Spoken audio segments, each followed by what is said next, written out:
Meu boa tarde aí para todos e todas. Hoje é dia 23 de março de 2011, quarta-feira. O verbete é o 1877, 4 páginas, 41 logias e 7 máximas. O tema é exigência paratécnica. A especialidade é paratecnologia. Definologia. A exigência paratécnica é toda reação pessoal, procedimento, elemento técnico, paratécnico, necessário e reclamado para satisfazer sadiamente as necessidades e o sustento equilibrado do desenvolvimento da vida multidimensional no contexto do desempenho autoconsciente da autoproex interassistencial.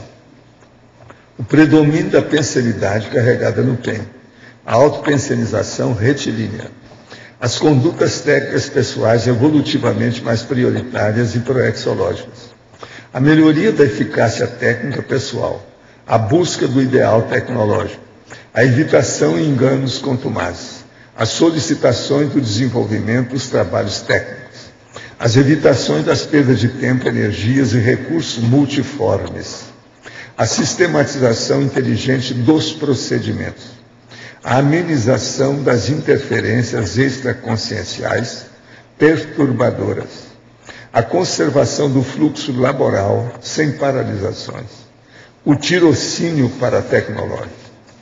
Agora, na argumentologia, nós temos a taxologia, 12 condutas preferenciais passíveis de serem inseridas no contexto das exigências paratécnicas por parte da consciência lúcida, a partir da busca da eficácia dos procedimentos derivados da parapercepciologia e da autoproexologia.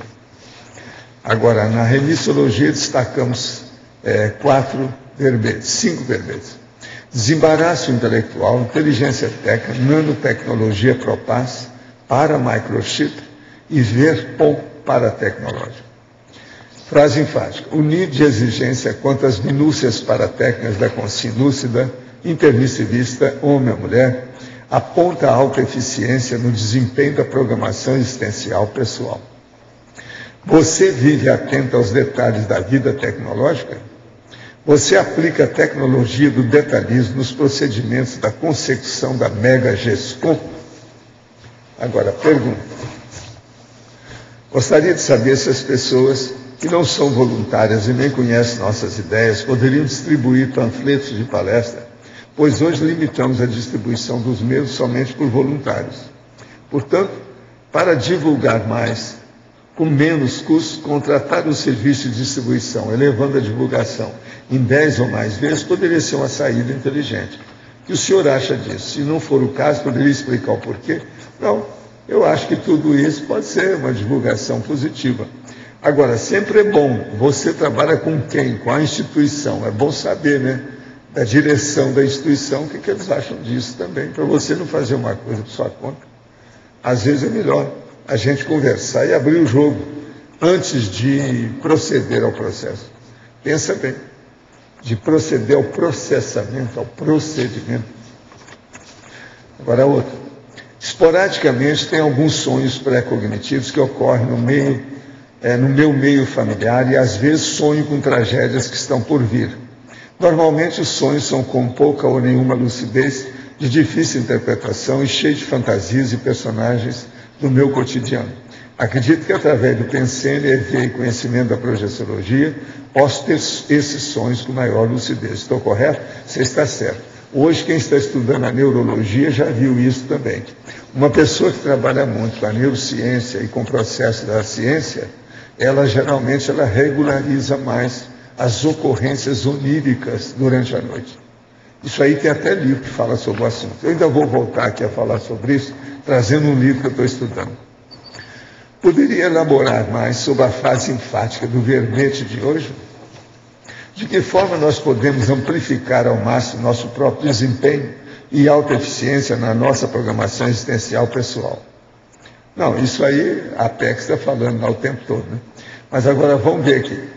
O nível de exigência quanto às minúcias paratécnicas da consciência lúcida, intermissivista, homem ou mulher, aponta a alta eficiência no desempenho da programação existencial pessoal.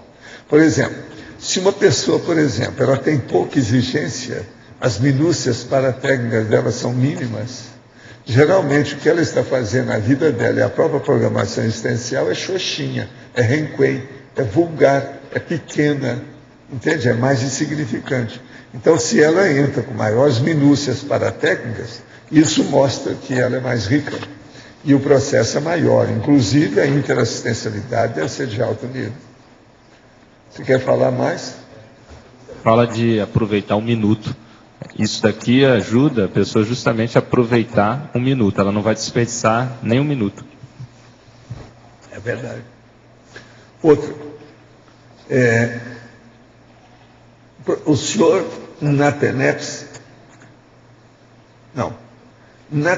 que faço há 9 meses, o amparador parou com esterilização de energia e mexe só com desbloqueio. O EV identifica e elimina o aparelho extrafísico instalado há algum tempo. Ainda não sinto assistência às consciências.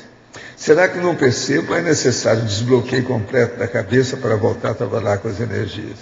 Não, você já está ainda caminhando. O negócio está muito ainda no início. Você não está percebendo as coisas. Se você já está sentindo certas coisas, não sente outras, porque está em andamento ainda. Você ainda não amadureceu com o processo.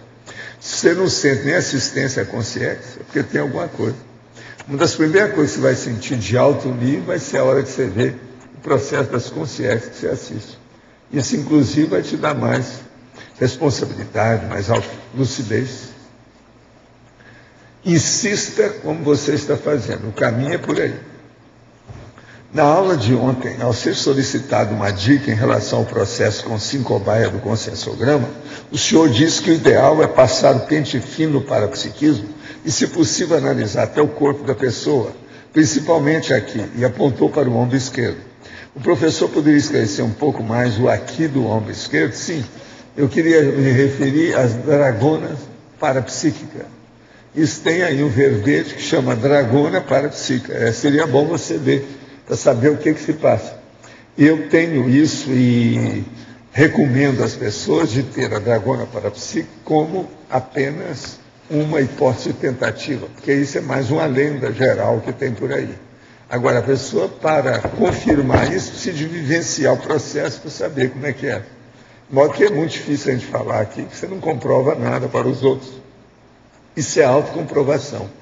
É, mais uma vez, a gente precisa do princípio da descrença para a gente entrar na parapercepciologia. Isso é muito importante, a gente fazer o casamento disso. A descrenciologia com a parapercepciologia.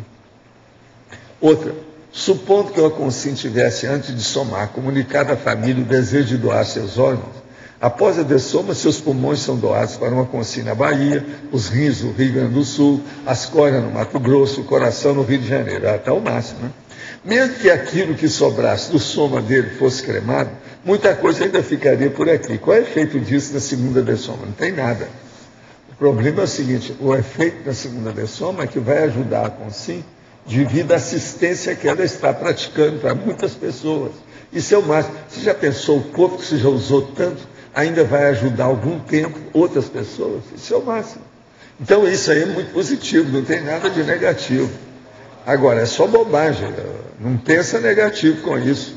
Vamos doar os órgãos que a gente tiver, tudo que for possível. Sabendo que a consciência não é energia, se não é energia, o que pode ser? Inteligência sutil, concentrada, é o que você quiser. Como pode ser criada a consciência que é o próprio mental soma? Se a criação pressupõe um criador, a criação pressupõe uma linha de tempo. Se o tempo não existe, não tem um antes e um depois. O tempo existe, mas é uma variável secundária. De modo que não existe criação. Pode ser um paradoxo? Ou pode ser que a vida ou a própria consciência está limitada dentro de um paradigma, dentro da vida intrafísica, extrafísica, espaço, tempo, ela está. Isso não há dúvida. Mas agora o problema todo é o seguinte, você tem que ver o nível da sua lucidez. Você vale isso, mas é bobagem. Pela lucidez é que você vai saber usar a sua vontade, sua intenção, sua determinologia, todo o seu processo dos seus atributos conscienciais, os seus sentidos humanos e os seus atributos ou percepções para si. Em definologia, segunda linha, poderia aprofundar o necessário e reclamado. Sim, o necessário e reclamado para satisfazer sadiamente as necessidades e o sustento equilibrado do desenvolvimento da vida multinacional. Tem coisa que é reclamado, quer dizer, você, por exemplo, para você desenvolver sua vida multinacional, você precisa ter uma cosmoética. Isso é uma reclamação inevitável, não tem jeito de substituir isso. Ou você tem ações cosmoéticas ou desiste. Então, o reclamado tem sua razão de ser. O necessário é inevitável, é inafastável, não tem saída. Agora, em taxologia, página 41, preferi o teclado de ferro. Existe teclado de ferro? Sim, eu só uso teclado de ferro desde o século passado. Agora, está muito difícil de achar de novo, porque eles pararam de construir. Por quê?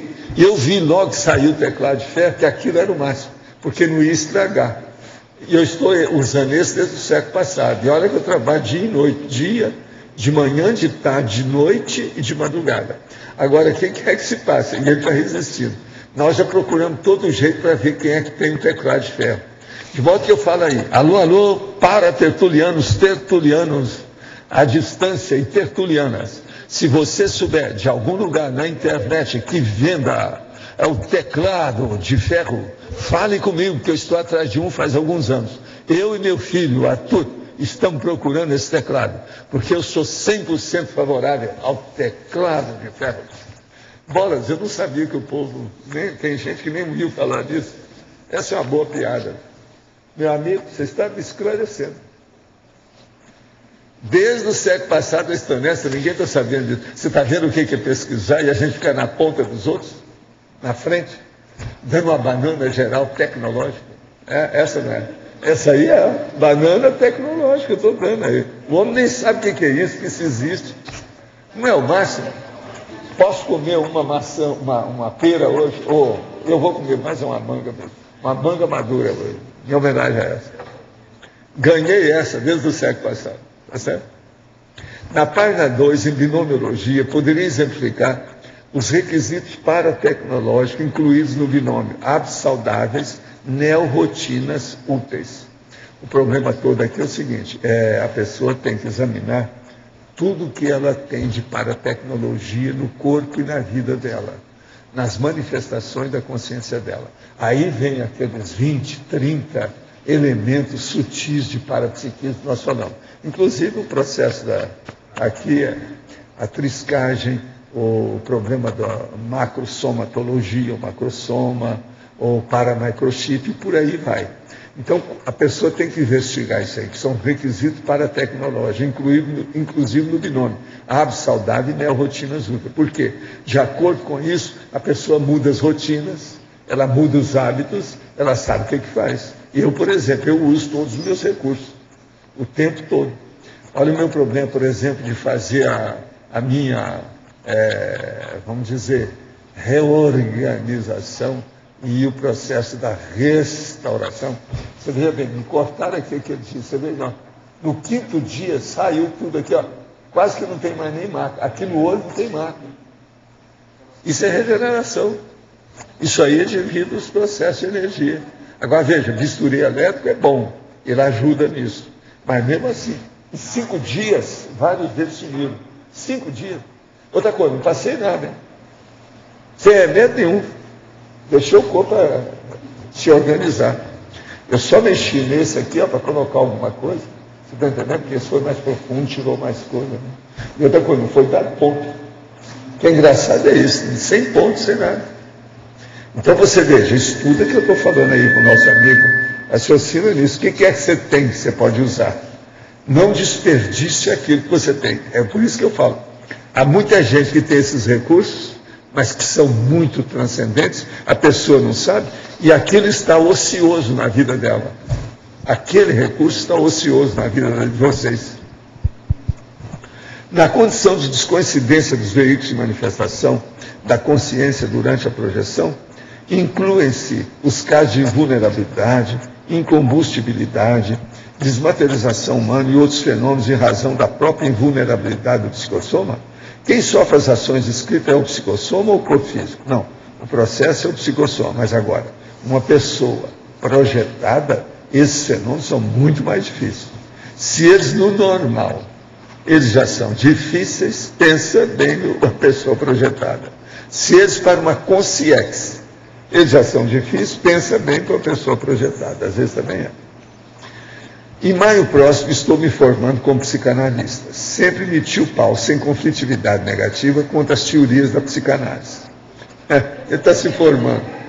Inclusive, minha monografia tem foco na holoanálise multidimensional. Não tive muita escolha, pois minha cidade é pequena e não oferecia outros cursos melhores. No entanto, estou planejando colocar um consultório na cidade para fazer muita assistência com EV e arco voltaico dentro do consultório psicanalítico. Isso não dá certo. Gostaria de saber, pela sinalética do senhor, se posso tocar a coisa para frente e se terei assistência de amparadores.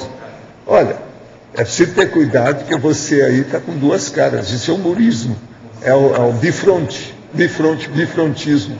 E vai contra o processo da psicanálise, da psicologia. O conselho acaba com você.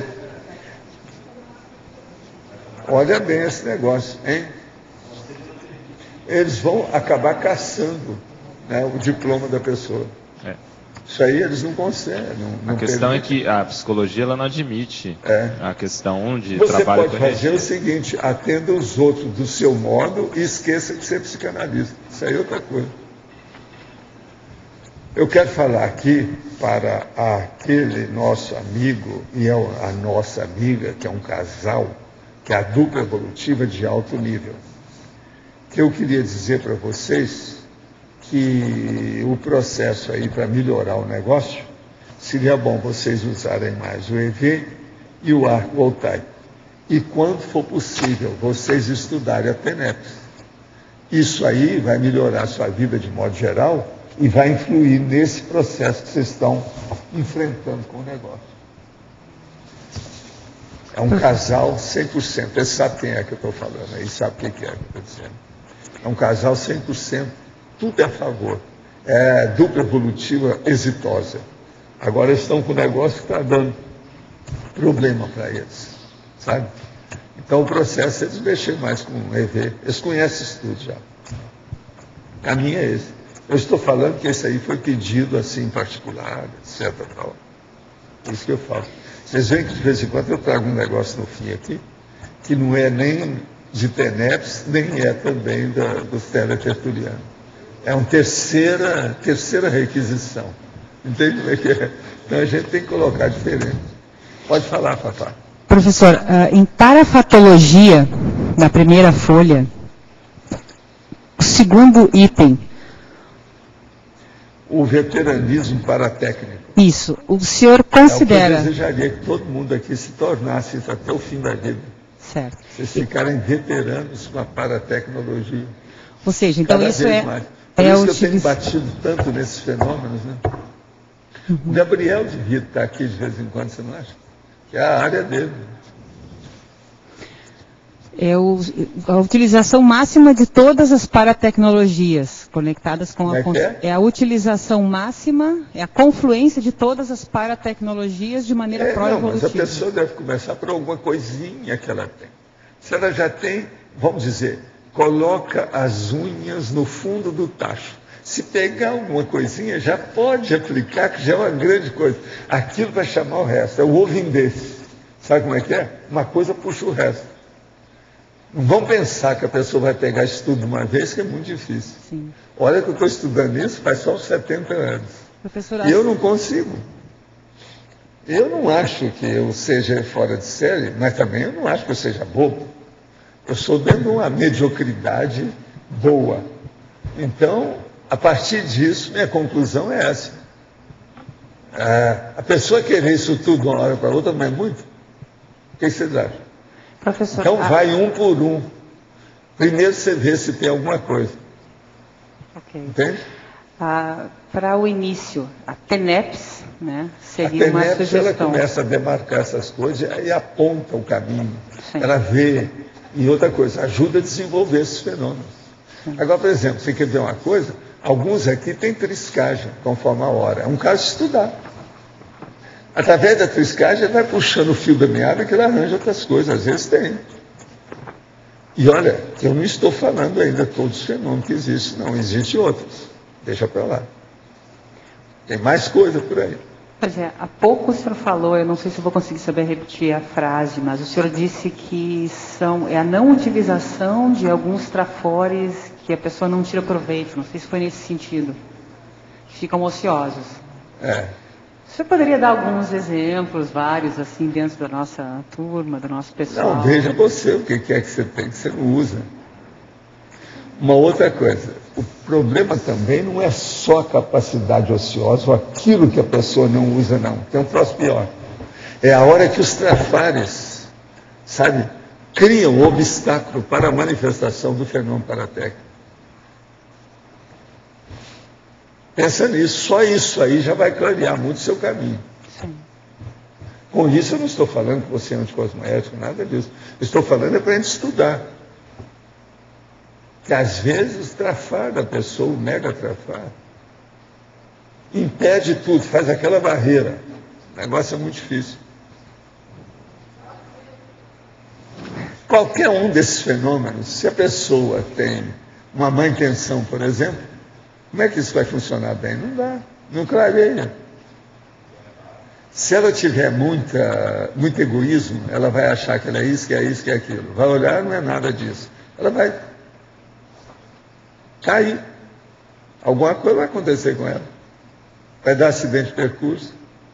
Se uma pessoa exagera nessas coisas, a assediador tomou conta dela. Se eu exagerasse em qualquer dessas coisas que eu falo, que eu faço, eu já estava no buraco há muito tempo. Entende? Porque isso é o locus minor, resistência menor, e é resistência da pessoa. E é o busilis, o nogórdio, o ponto fraco. Entende? A mega debilidade. É um problemão. A gente tem que ser autêntico, sincero e explicitativo nessas questões todas. Por isso que exigência paratécnica aqui, isso aqui é muito sério. Perdão. O problema todo é o seguinte: na taxologia a gente já dá uma ideia. E aqui, ó, eu posso colocar aqui o tablet, que está na moda agora. Eu preferi o teclado de ferro integrado com o computador. Eu acho que eu nunca escrevi, não, eu acho que já escrevi sim. Eu escrevi, foi artigo que eu falei sobre teclado de ferro. Tem algumas coisas sobre processo de computação que eu já escrevi, você sabe. Agora, o teclado de ferro é meu antigo companheiro de muitos anos. Agora, você pode falar do item 4, Valdo, dessa listagem? O item 4 aqui, ou dos fones. Preferi o resguardo para a psique, evitando os fones de ouvido. Eu não uso isso. Agora, veja, isso aí eu estou dando a dica. Quem quiser que faça a experiência. O problema é dela. Por que o fone de ouvido afeta? Que acaba com a sinalética. Mas qual que é a sua hipótese que influi na sinalética? Devido à questão do som mais próximo? Eu sou um cara que tem zumbido. Eu sou especialista nisso. Desde 1970 que eu tenho zumbido nesse ouvido, sem parar. Por exemplo, se eu ficar muito cansado, meu corpo está reclamando, a carga horária de sono não está boa, o zumbido aumenta. Sai dessa. Agora, então, veja, qualquer coisa que tem esse zumbido, hoje eu sei definir. Foi um curso para fazer a diferença, sabe? O cotejo, o contraste, examinar a diferença de uma coisa com outra. O que é o parapsíquico ou não? E outra coisa, eu tenho um monte de sinalética. Agora, hoje eu supero isso tudo. Eu superei até além do processo de ouvido. Mas agora, então, eu sei que esse negócio do ouvido não dá certo. Na Argentina, uma vez, foi quando eles conseguiram reunir tudo quanto era aparelho que tinha para mexer com o processo da cabeça e de parapsiquismo. A pessoa da psicotrônica e da parapsicologia. Era uma caixa cheia de tudo quanto é aparelho que havia. Eu não quis me interessar por nada daquilo.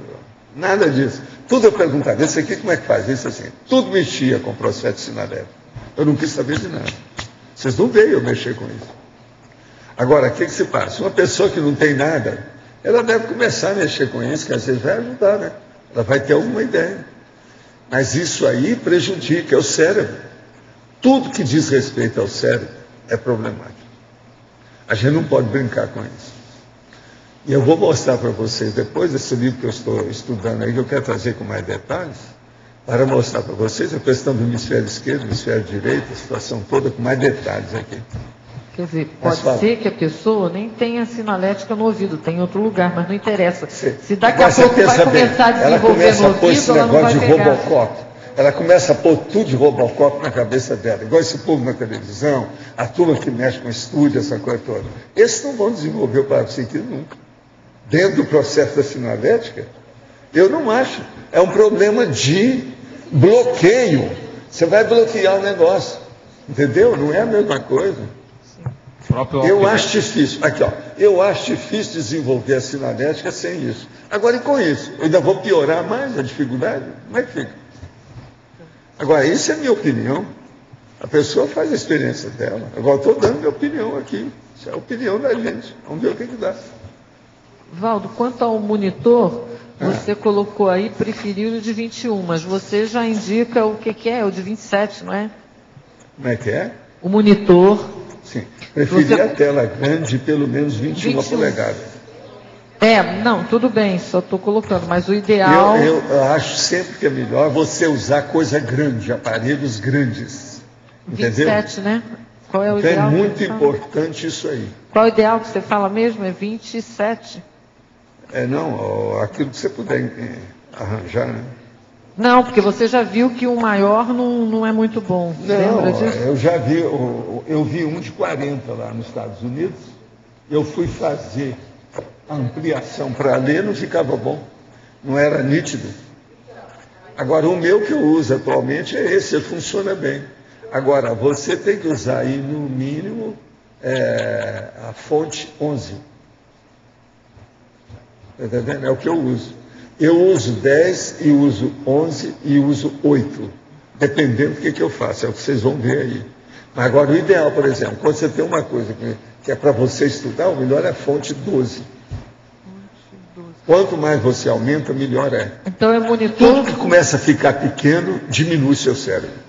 O povo ainda não entende isso. Por exemplo, o processo de nanotecnologia. Eu fiz até um verbete sobre isso. E eu vejo que com o tempo eles vão ter que estudar isso. Tudo que estudar coisa pequena demais, diminui a sua capacidade, você fica mais na monovisão. Agora, para chegar na cosvisão, quanto maior você aumentar, não é só processo psicológico, não. Tem uma série de condições. Para mim, tem condição consciencial, neurológica, física, celular, quer dizer, histológica, sei lá o quê. Tem uma opção de coisa aí para ser estudado. Isso aí está mal feito. Porque a tecnologia não quer saber de estudar isso, porque senão diminui os aparelhos, não pode vender, não dá dinheiro. Dentro do capitalismo selvagem, isso é negativo. Então, Val, monitor 27, fonte 12, é isso? Não, o ideal é monitor 21 mesmo. Faça o 21 para você ver como é que é. Agora, a fonte, você deve usar 10 ou 8. Mas o ideal, quando você não tem, pode fazer, usa 12 para estudar, por exemplo. Uma coisa que não é ainda os originais definitivos. O meu original definitivo é 11. Você está entendendo? Mas agora, aquilo que não é, você põe maior, para você poder julgar com as palavras, ver as ideias que tem. É muito mais fácil para se orientar com coisa maior. Por exemplo, isso aqui é o ideal, ó, do jeito que eles mandam para mim. Se mandasse pequeno, eu ia reclamar. Entende? É muito mais fácil você fazer uma revisão desse jeito. Eu vivo fazendo, vocês veem? Eu vejo na hora. Sou voluntário do IPC de Porto Alegre, responsável pelo DMD, Distribuição do Material de Divulgação. No intuito de contribuir com a TARES, lembro que a distribuição por pessoas externas à instituição não é aconselhável, pelo seguinte aspecto. Os voluntários executam todo e qualquer trabalho através do vínculo consciencial.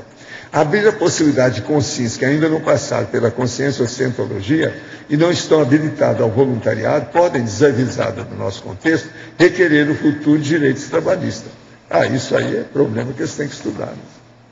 Mas é aquilo que eu falei, precisa de ouvir a diretoria da instituição. Isso é que é o ideal. Aí, já tem uma opinião. Quais as suas considerações sobre a psicanálise? E agora, hein? Sai dessa, né? Por que a psicanálise está totalmente errada e em que ela está de certa ou tem de positivo? Não, ela não é totalmente errada. O problema é o percentual de erro, não é isso? Há muita bobagem, carregam demais. E outra coisa, muita coisa Não é o Freud que tem culpa. São os caras que seguiram Freud e as pessoas que examinam e usam a psicanálise. Eles é que pioram mais, às vezes, as coisas. Tem que pensar isso tudo. De modo que... Mas eu não sou favorável, não. Acho que tem muita tolice na história toda. Vai com calma, estude, tira suas conclusões. Isso já vem de muitos anos. Eu chegou no certo ponto que eu não vou falar mais nada sobre psicanálise. Chega. Eu já fiz debate até em Universidade do Brasil. Após me deitar para me projetar, tenho levantado pela manhã com dores no corono chakra e sentindo pouca energia. Isso é o que se chama de ressaca energética? Estou sendo vampirizado ou estou doando muita energia? Penso que estou sendo vítima de assédio, pois quando faço doações energéticas, não acordo com mal-estar. O que o senhor acha? Olha, examine isso tudo, anota tudo isso e use o estado vibracional. Insista que as coisas vão melhorar. Agora, energia não faz mal para a pessoa. Insista naquilo que você vai fazendo, que isso aí só vai te ajudar. Pensa bem. Agora, a insistência é uma necessidade. No Livro dos Espíritos diz que os raios e relâmpagos têm ação de consciência, o que achei um engano. Quem escreveu o Livro dos Espíritos era um guia cego, com exceção de Zéfiro. Não, ele também era tipo guia cego, porque ele tinha que trabalhar com uma seita. Ele era guia cego. Ou eram os menos evoluciólogos? Não, a gente tenta ajudar. Outra coisa, no Espiritismo, seja eu como Zéfiro ou como Valdo, aqui, o serviço era da TACOM. A TACOM ela estava sendo feita. Eu quis deixar para fazer a tarde. Como é que você vai fazer a tarde dentro do Espiritismo perante as federações? Só falta este matar, mas este persegue tudo quanto é jeito. Pode falar. Aqui na página 41, na culturologia, o primeiro item, você fala a cultura do pragmatismo evolutivo. Você pode explanar sobre isso? Primeiro item? É. Computador? Não, na culturologia. A culturologia? É. A cultura do pragmatismo evolutivo. Como que isso se dá na prática? Olha aqui, pragmatismo evolutivo. O que é que você acha? Você acha que eu não faço isso? Ou faço? Eu sou um exemplo dessa história. Eu ponho o processo do pragmatismo evolutivo em tudo que eu faço, todos os meus interesses, todas as minhas prioridades, todos os meus objetivos. O meu megafoco está tudo baseado nisso aqui. Pragmatismo evolutivo. Eu sou prático aqui, sou prático fora do corpo, sou prático com as coisas que eu uso, tudo. Veja bem, problema de usar o branco. Problema de usar o branco, a roupa branca. Problema de deixar a barba crescer, para não ter que fazer a barba todo dia. Você já pensou? Quanto que eu já não aproveitei em leitura, em digitação, devido não fazer a barba? O povo não entende isso. Agora, é preciso de ter, como eu falei, testosterona, de ter personalidade. Para deixar uma barba veneranda dessa aqui assim, ó, dentro de um negócio, ó. Quem é que usa barba grande aqui? Ó? Não tem ninguém. Ó. Você por todo lado você vai. De modo que tenha personalidade. Senão o negócio não dá, né? Precisa de ter. É a base de tudo aí. Agora, pragmatismo evolutivo. Pensa tudo levando para a prática da evolução. Tem a ver com aquele verbete atraso de vida, que é o contrário. Né? Isso. Justamente. Que lá mostra o que é a pessoa, como é que ela entra nessa errada. Como fica a transcomunicação dentro da exigência paratécnica? Olha, quando a coisa ocorre, é um problema cosmoético. Se ocorre bem, cosmoeticamente, está tudo dentro do processo da paratécnica. Toda a transcomunicação, todos esses aparelhos, tudo que tem por aí. Quem é que está com o microfone agora? É você, ó? Ô Grace? O Avindário. Estão dando a Avindo como primeiro. Primeiro porta-voz. A tecnologia. Tecnologia.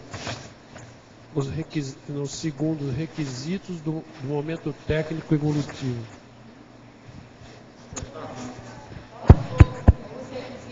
O segundo da tecnologia. Segundo da tecnologia ou da taxologia? Tecnologia 40. Tecnologia. Segundo, os requisitos do momento técnico evolutivo. Como é que é? Quais são os requisitos que você precisa? Do seu momento técnico evolutivo. Olha bem você, como é que você está? Está trabalhando com o quê? A Fafá. A Fafá está atrás aí das coisas dela. É isso. É aquilo que ela está procurando. Os requisitos do momento técnico evolutivo. O primeiro requisito é cosmoética.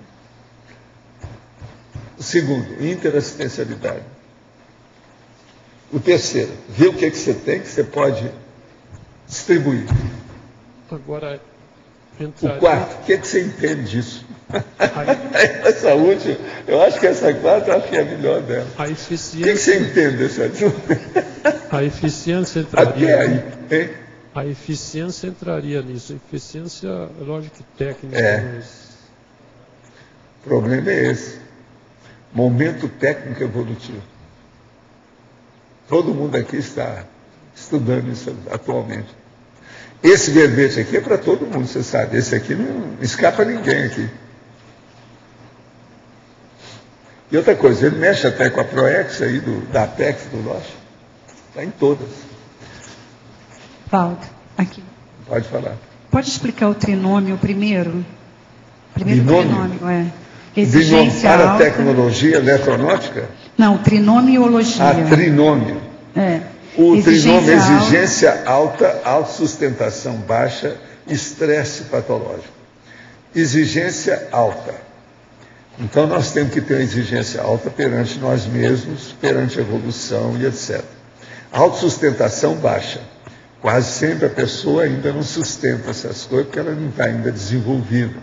Ela ainda é jejum. E o estresse patológico. Se não tiver cuidado, a pessoa entra no estresse, que é negativo para ela. Então, a sua exigência tem que corresponder àquilo que você aguenta para não chegar numa patologia. Ô, Grace, você agora pode falar. Gente, a Grace vai falar. Muito obrigada. Olha só, você vive falando do extra que você fez. Por exemplo, quando você resolveu abrir, quando você abriu a firma, quando você foi ter filho, isso tudo era um extra.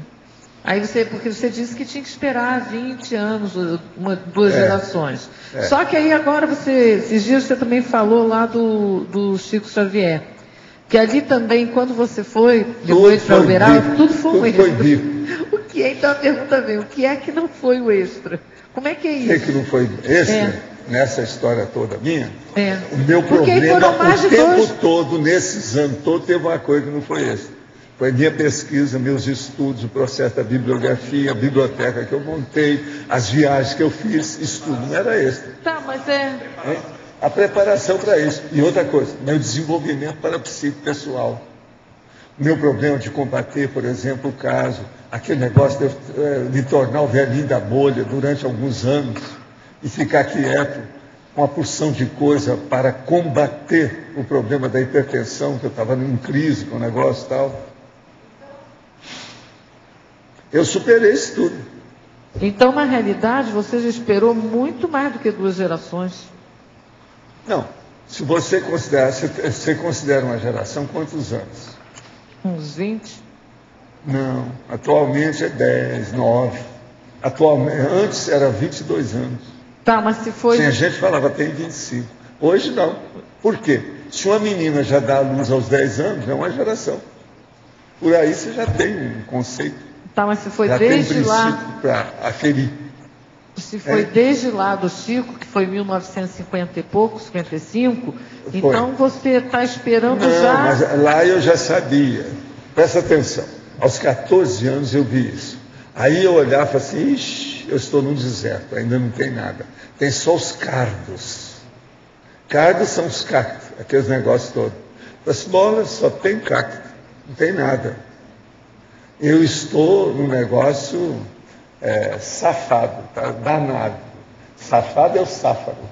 Sabe como é que é? E por aí vai. Então eu comecei a estudar aquilo tudo e comecei a ver o que era. Aí eu comecei a fazer, quais são as linhas daquilo para sempre?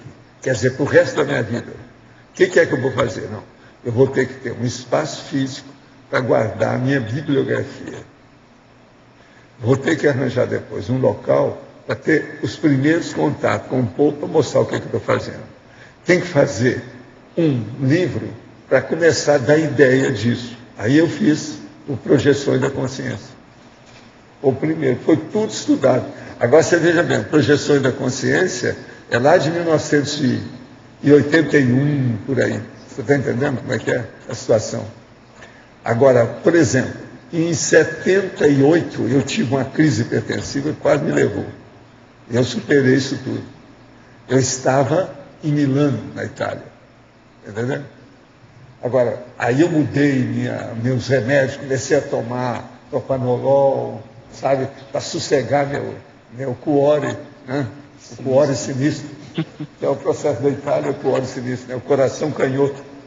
E o negócio foi sério dentro disso aí. Agora, então, você veja, com 14 anos eu já sabia o que era. O meu processo do movimento espírita, já na década de 50, que foi a época que a minha mãe me falou para ir ver o Chico, eu já estava com a ideia de deixar o movimento espírita para mexer com outras coisas. Mas aí houve o processo do Chico por 10 anos. Então, esses 10 anos foram de 1955 a 1966, no primeiro semestre. Agora, com isso, então, você veja bem, aí, ó, eu estacionei uma opção de coisa, mas vi outras coisas. Ao mesmo tempo, eu estava continuando um trabalho com isso. Por exemplo, só o estudo que eu fiz de epilepsia, junto com as Consciex, no movimento espírita, já valeu para mim uns 10 anos. As noções que eu tive disso, porque eu achava que o processo da epilepsia era uma coisa horrorosa. Até hoje estão agora estudando, agora que estão dando mais valor para o que é epilepsia. Mas, por exemplo, você tomar um remédio, eu nunca tomei remédio nenhum, dilantina, qualquer coisa, Tegretol, nunca tomei nada disso. Mas veja, eu estudar o negócio e saber como é que era, só aquilo me ajudou demais, devido ao processo do parapsiquismo. Não é um problema só exclusivo do caso da epilepsia. Você perceber a aura. Agora, a dilantina, por exemplo, é um negócio terrível. Você sabe o efeito que isso aí dá. Sim. A pessoa não funciona com a cabeça. Memória. Se ela toma na hora de dormir, ela acorda de manhã, a elaboração de pensamento não é a mesma coisa. O Tegretol também, com o tempo, dá os after effects. Então, o que é que se passa? Comigo, se eu tivesse tomado, eu não teria estudado quase nada. No entanto, eu superei isso tudo no tapa. Tudo fazendo pesquisa, exercício, aquela coisa toda. Tá, mas de qualquer jeito, então, você esperou mais de 40 anos. Foi, se você for pegar desde essa época, foi. Mas agora, geralmente eu pego, mais ou menos, presta atenção, da década de 66 até 86, que eu publiquei o Projeciologia. São 20 anos, são duas. Essas bem definidas. Isso aí não tem saída da pessoa vir reclamar para mim. Mas o negócio meu é muito anterior. Sabe? Muito agora, mais cedo. Você já comentou en passant e você começou a falar aí que você veio e percebeu que você estava sozinho e que tinha que esperar. Quais foram os reais motivos da gente não ter vindo antes? Ou se vieram pessoas e elas não apareceram? O problema todo é o seguinte. As gerações que eles estudaram estavam de acordo com a onda ou aquele ritmo dos cursos intermissivos. Tinha que esperar mesmo. Isso não estava na minha mão. Eles também não sabiam para onde iam chegar. Dependia. Agora, com o tempo, a gente viu que isso aí, eles resolveram ampliar, dilatar certas coisas que eu não sabe o quê. Para aproveitar que alguma coisa aconteceu. Ah, entendi. Você está entendendo? E outra coisa, eu fui avisado disso. Tá. Mas, agora, a coisa mais impressionante foi a hora que os 16 apareceram e falaram para mim. Aquilo ali, chancelou que eu estava certo. Naquela noite que eles apareceram, eu vi que eu estava com o Max Moretti. O Max Moretti. Mas, ó, eles me deram a mais. Aquilo foi uma das coisas mais sérias da minha vida. A meu ver. Entendi. Agora, eu entendi isso logo. Já faz algum tempo. Agora, o pandeiro entra aí também depois, então, para ajudar nesse processo. O pandeiro já era coisa que a gente está mexendo o tempo todo. Eu nunca saí do pandeiro. A verdade nua e crua para falar para vocês é o seguinte, eu, na minha condição, Zéfiro, eu nunca deixei o pandeiro. Entendeu? Então, a partir do momento que eu reconheci a minha condição de Zé, pandeiro praticamente. Agora, o meu processo mais sério com o pandeiro foi a hora que eu consegui voltar lá. Mas aí você veja bem, nessa ocasião eu já era casado. Eu me casei em 74. Foi muito tempo depois, foi pouco antes das coisas nossas da conscienciologia pública que eu comecei a fazer. Mas aquilo chancelou uma opção de coisa, porque eu durante anos tentei voltar. Mas havia coisas falando, não, agora não. O próprio Talmal fala, não. O Talmal sabia, era o porta-voz da história. Não, não entra mesmo. Agora, teve um dia que eles falaram, é hoje. Você está entendendo? O caso do meu avô foi a mesma coisa, é hoje. Sim. Então, foi a primeira vez nessa sua vida intrafísica que aí você foi ao pandeiro, foi isso? Você lembrava dele? Não é propriamente o pandeiro. Pombal, o que eu fui mesmo foi ao Pombal. O Pombal, então, é que clareou mais as coisas. Agora, o pandeiro, com as coisas todas, não. Esse já havia antes. Você está entendendo? Por causa do povo. Mas aquilo lá não era... A coisa que eu queria era o meu negócio íntimo, familiar, individual, pessoal. Para o pandeiro era um processo coletivo, grupal, grandão. Entende? Já para a procedência, não. Era essa que eu estava fazendo questão. Quer dizer, agora, eu queria era casar as duas coisas. Sim. Para ver quem estava lá nos dois. Então. Igual a menor da história.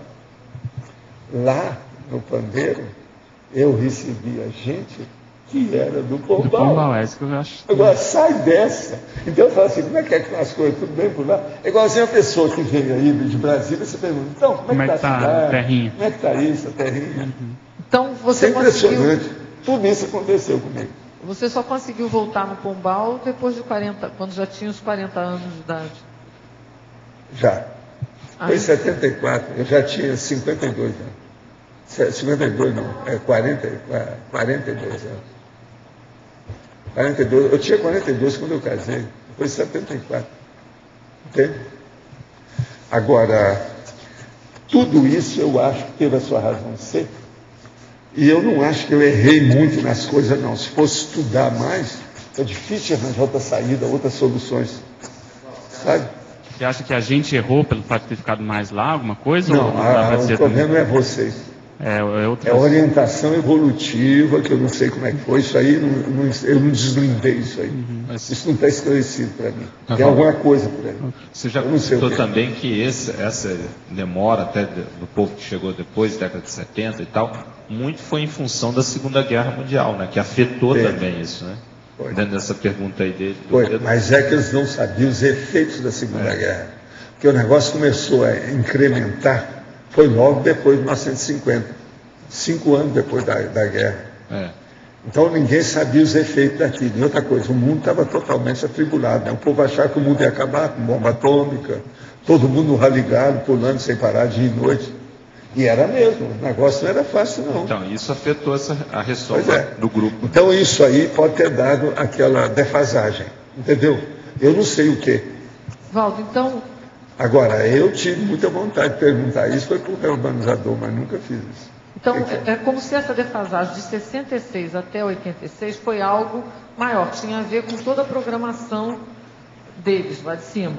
Mas depois de 86, aí começa a haver os atrasos, é isso? Não. Porque aí os intervencionistas tinham que ter chegado. Os atrasos começaram a partir de 1950, a meu ver. Eles foram apalpando, porque tem certas coisas, isso aí é um negócio muito grande, ia pegar o planeta inteiro. Então eles vão apalpando aquilo que está fazendo a experiência. A reurbanização foi isso. Então, alguma coisa eles examinaram. Agora, o melhor da história. Vocês têm que lembrar o seguinte, eu não errei nada de ter nascido em 1932. O ideal é sempre isso, é você vir esperar do jeito que eu faço. Eu chego nos lugares antes. Isso é perfeito. Isso aí, eu recebi mensagem sobre isso. Eles me falaram, não, está tudo certo. O ideal é o que você faz. É antecipação inteligente. É uma antecipação. Quer dizer, eu previ, eu vim e fiquei esperando. Que venha o touro, que vem quente, que eu estou fervendo. Já estou pronto. Isso foi muito bem bolado. Se você for pensar, Agora, a condição do atrator ressomático, que é a sua também, não estaria implicado, quer dizer, vir antes sempre, ou pode acontecer do atrator ressomático atrair gente para renascer antes dele próprio? Pelo contrário. Se eu venho antes, eu preparo o óleo pensante para atrair aqui. Isso é o mais importante. O mais importante é a finalização, a acabativa. A acabativa é aqui. Então, mas justamente isso que eu estou falando. Minha. Por exemplo, a maior prova. Hoje nós já temos alguns milhares de pessoas aí que estão fazendo a TENEPS. Então, mas isso já chancelou o processo. O atrator ressomático ele vem antes para atrair justamente a ressoma, né? É para preparar o óleo pensante. O óleo pensante. Agora, pode acontecer... Você pensa, eu quero te falar só uma coisa.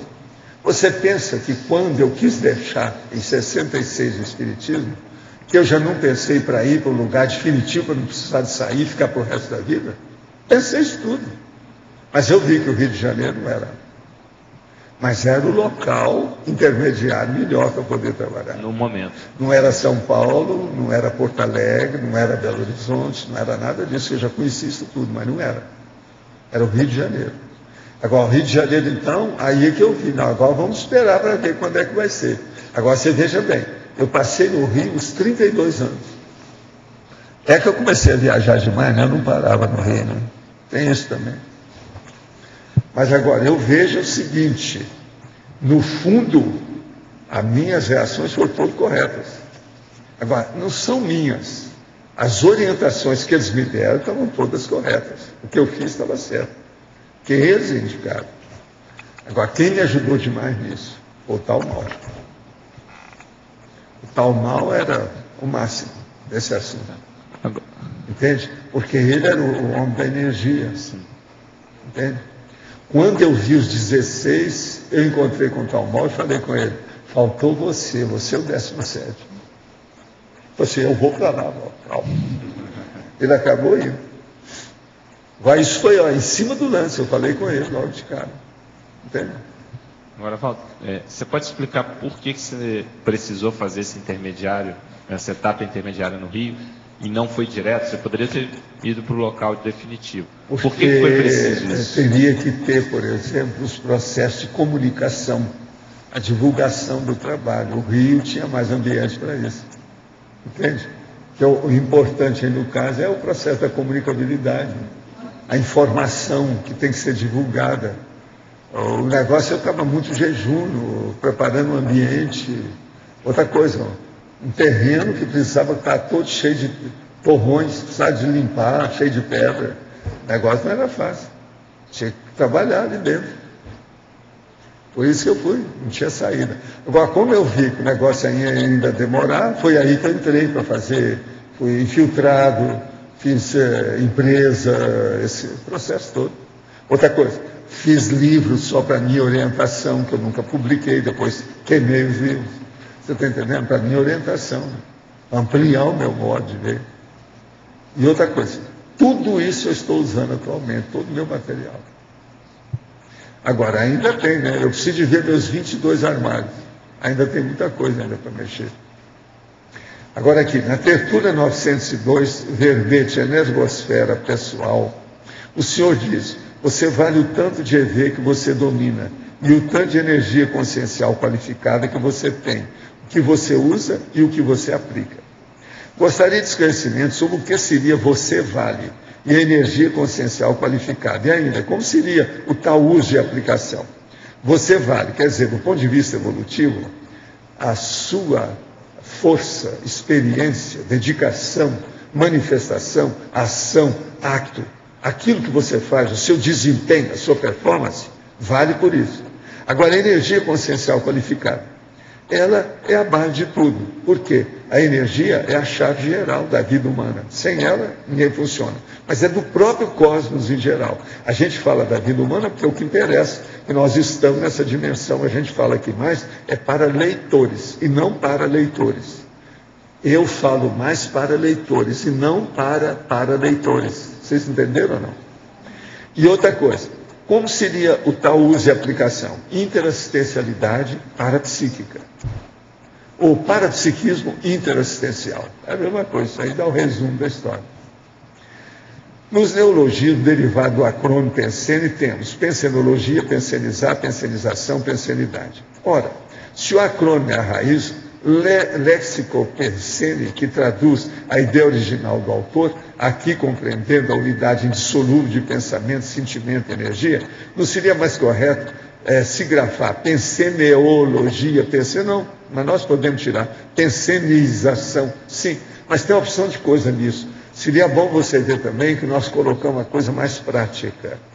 Existe o processo da biografologia, o negócio do IO. Olha que alguns nós já tiramos. A gente então põe para biografologia, para ficar mais fácil. É um processo de semântica. Agora, você tem, se você é purista e gosta disso, você tem na sua razão.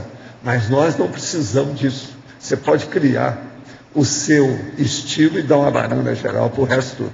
Outra coisa, todo mundo entende isso. Você tem que lembrar uma coisa muito séria, companheiro. Que o povo aqui gosta de falar pensenar.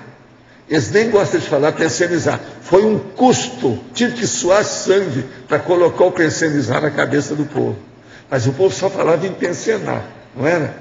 De modo que a situação é muito mais precária. Se a gente puder resumir ou fazer uma coisa mais concisa, é o ideal. Eu tenho um monte, são centenas de palavras sem esse pedaço. Isso não é o ideal para mim, eu sei, mas arranja outra saída. Professor, eu posso fazer um Agora, comentário? escrever pensenologia não implicaria o estudo científico dos pensamentos, sentimentos, deixando de fora as energias? Não, de modo algum. Pensene, esse eno é energia. Qual é o problema? Professor, aqui no ar. Tem um nome.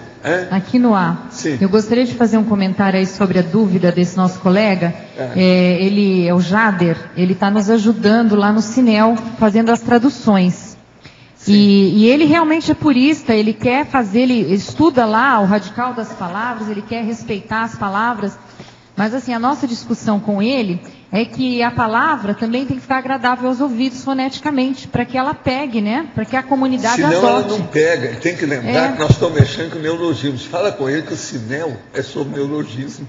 Então, ele está participando. O neologismo tem que entrar o mais simples possível, o mais claro, límpido, para não haver confusão, senão não e aí ele vai algum dia vir aqui para Foz, a gente já convidou ele, para ele discutir aqui com a gente, do Cinel, essa formação, né? Porque a gente está há muito tempo tentando encontrar aí um meio termo nessa questão do literal. Para ele que vai piorar o meio de campo dele. Ele olhar biografologia, essas coisas, geografologia, fala com ele para pegar, se você estiver ouvindo aí, Jada, você pega e olha pelo Find, tudo que fala em gio e bio, e depois GO e DO, que aí você tem uma opção de palavra também que nós estamos mexendo com isso. Eu estou pouco a pouco regularizando isso tudo, para deixar o mais abreviado possível e cortar tudo quanto é vogal. Pois é. Tem uma série dessas condições aí, ele vai ver com o tempo. Agora, a nossa intenção é a melhor possível para haver funcionalidade melhor. Mas tem regras quando você entra com prefixo, que é a síncope, que é o metaplasmo, que subtrai uma vogal. Então tem que estudar, isso é natural, isso é da linguagem. Você subtrair uma vogal justamente para dar uma forma mais fácil. Uma forma mais agradável. Chama-se elisão. Ele tem que estudar elisão. Só dar um exemplo que antigamente, textos mais antigos, se falava psico-análise. E foi falado agora. Hoje é psicanálise. Já cortou tudo. Então isso não é coisa da Conscienciologia. Tem que ser para ficar prático. Se não houver uma prática, o negócio não funciona bem. Você entende? É isso que você falou. Aquilo tem que correr bonito. Agora, posso fazer uma outra pergunta para o senhor, ainda puxando dessa questão aí da paratécnica?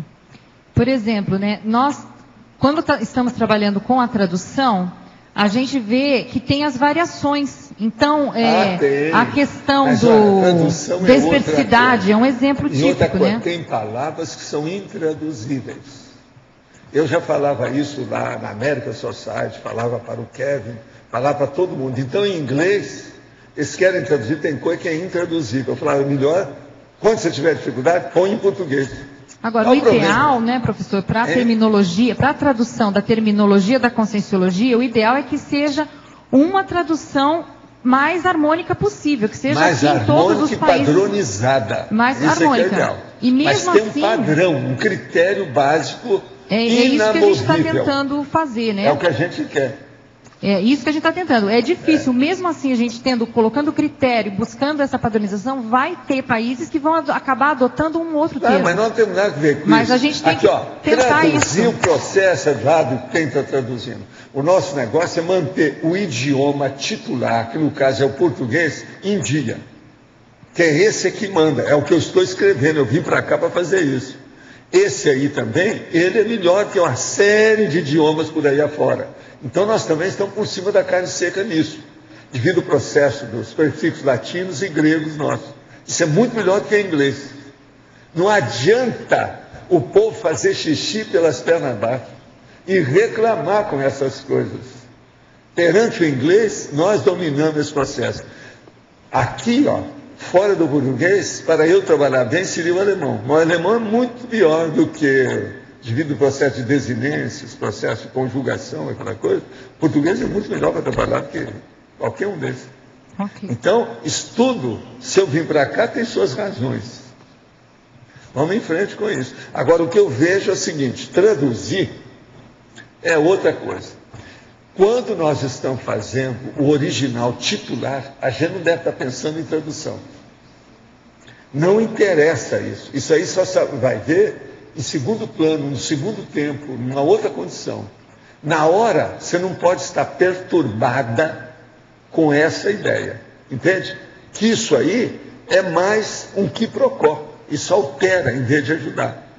Se você está mexendo com a verpom, não pode estar preocupado com o processo de tradução. Entendeu?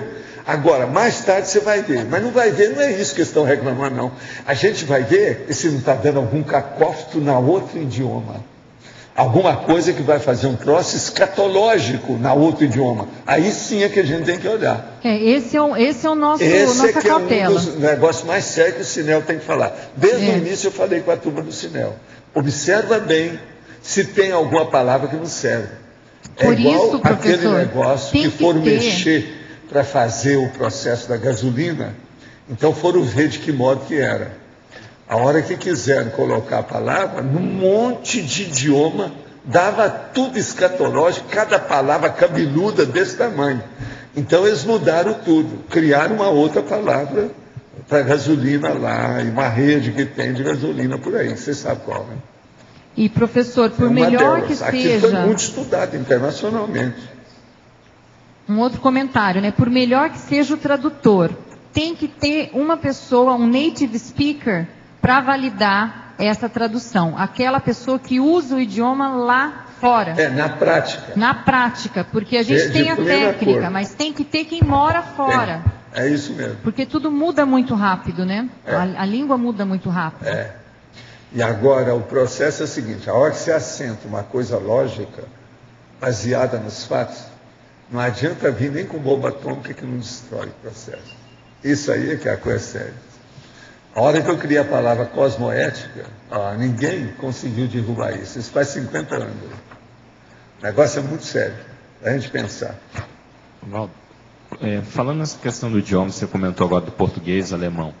Qual foi o peso do idioma português para você renascer no Brasil? Não, isso eu não sei. Isso aí eu não cheguei a estudar.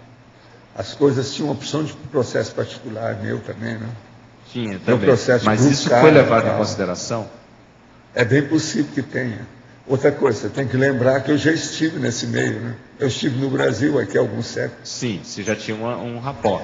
Mas então isso assim, tudo é um processo do Holopensene. Então, ok, mas isso... Eles me encaminharam, porque é o seguinte, quanto mais encaminhar você para um processo que você está habituado ou acostumado, menos dificuldade você vai ter com aquilo.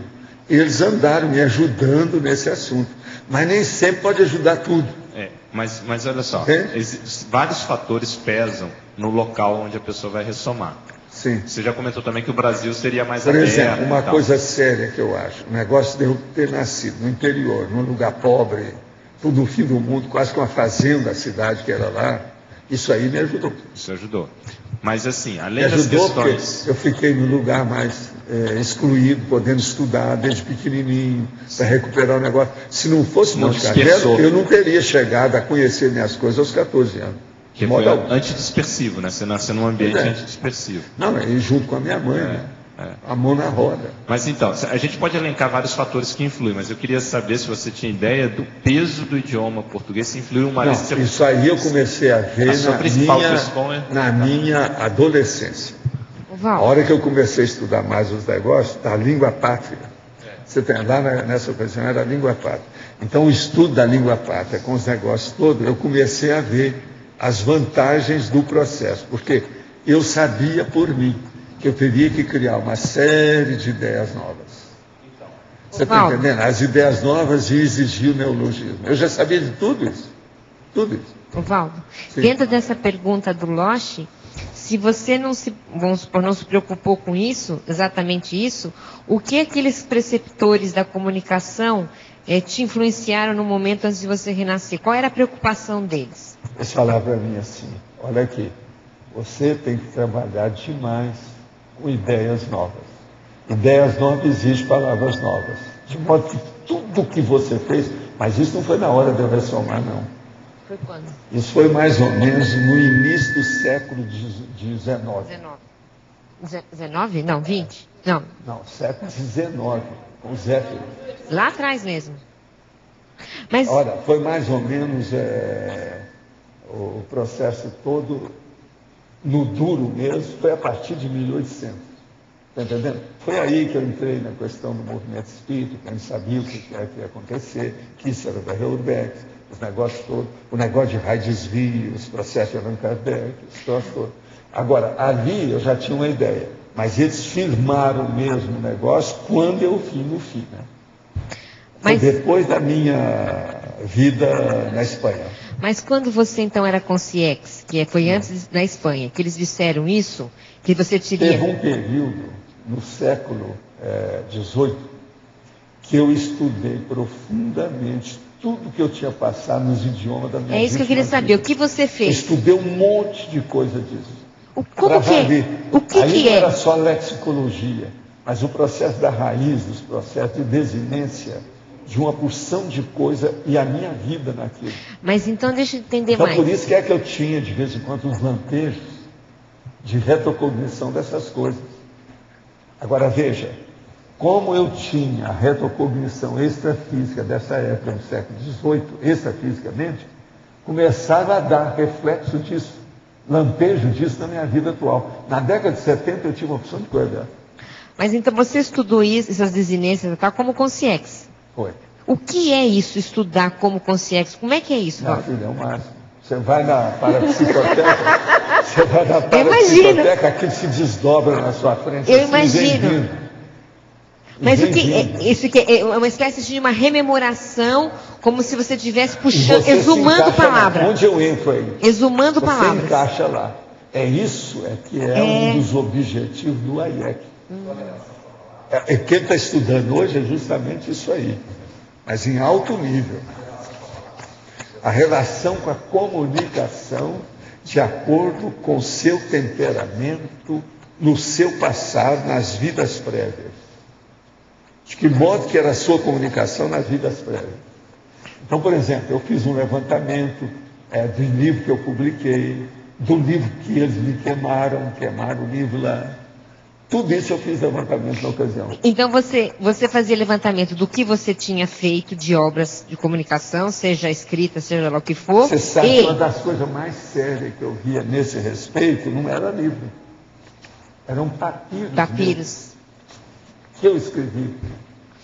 Mas na minha condição de escriba, autor escriba. Entendeu? Foi por isso que esse negócio que eu tive agora recentemente, essa retrocognição que eu me vi lá na Grécia, sim, isso aí me chamou muita atenção, porque eu preciso ver o que é. Até agora eu não vi tudo. Mas é justamente o autor escriba. Ali no caso eu sabia que tinha um processo de direito, era um processo jurídico para a época. Isso que a gente pode chamar de jurídico mesmo, era.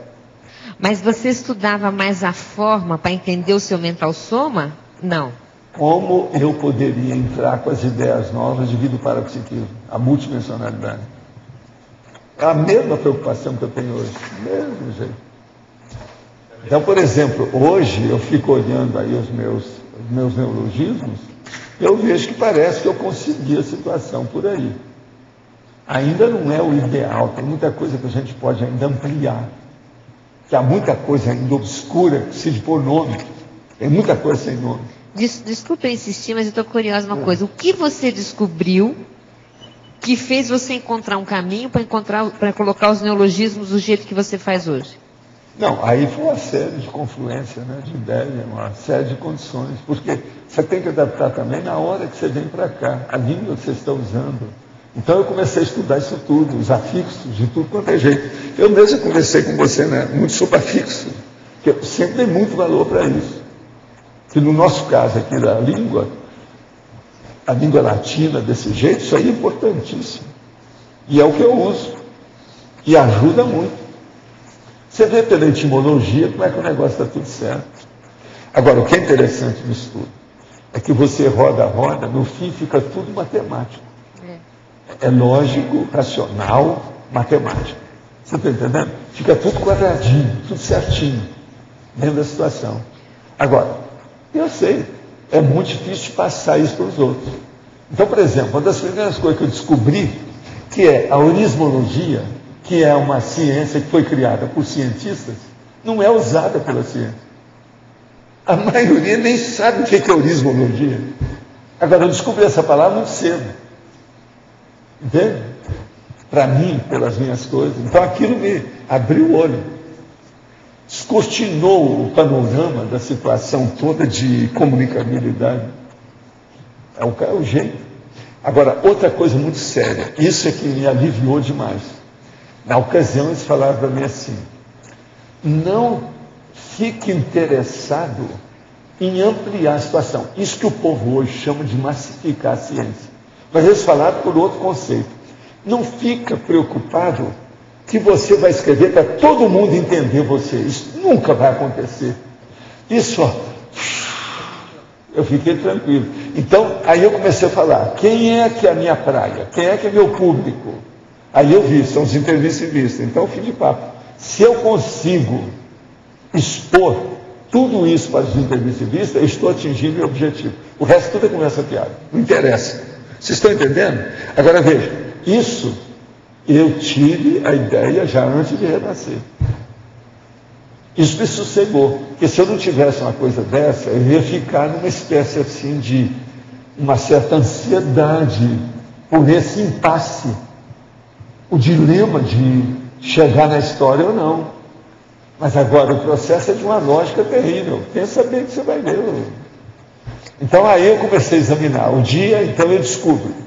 Se uma pessoa fosse fazer a massificação da ideia, da teoria geral da relatividade, é impossível. A ciência não pode ser massificada. Vai bolas. Escrever isso para mim. É aquilo que eu falo, né? Às vezes o cara escreveu um livro para mim. Escreveu uma sentença para mim. Fez uma frase, uma página inteira, um capítulo inteiro para mim. Não vou perguntar essa última pergunta. Como se estuda a relação no extrafísico entre a pessoa e a palavra? Do ponto de vista extrafísico? Você estava no extrafísico, você disse que você estudou. A primeira coisa é você examinar qual é, veja bem, o micro-universo consciencial daquela pessoa. Ali entra a etnia, a base cultural, entra uma série de condições nisso. Aí vem aquele negócio do princípio do Noam Chomsky, como é que foi o princípio da língua, onde é que está, etc. Mas aquilo tudo lá é muita teoria. Do nosso ponto de vista prático, a coisa séria é o micro-universo consciencial e qual a etnia que domina aquela pessoa. Eu, às vezes, por exemplo, a pessoa não fala nada, ela vem conversar comigo e pergunta: vem cá, a sua família é de que origem? Qual é a sua etnia?